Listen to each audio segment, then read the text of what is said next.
for our province, which will help our people to be facilitated by the health facilities, especially in the far-flung areas and unfortunately till today backward areas. You know, Pakhtunkhwa is having law and order issues. It's a big challenge for us.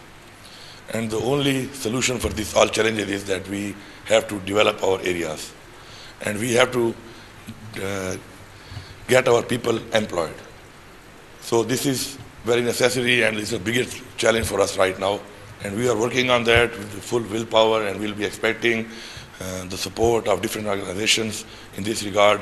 Our people, our forces have given a lot of sacrifices, and inshallah we hope that in this coming time we will get rid of it, but with development and employment. This is the main thing.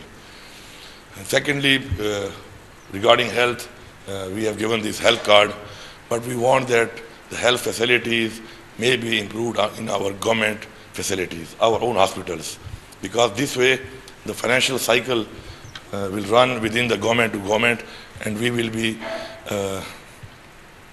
helped with enhancing our 1 million to 2 million this health card, the grant we are giving to all citizens all over KP. And this facility is not only the people who are living in KP, but all who are Pakistan in any hospital, they can go, the identified hospitals listed in the health card, that they can get facilitated over there in all over Pakistan in the hospitals. We will be looking forward for a lot of things from you because we have a financial crunch in Pakistan also, and especially in our province also.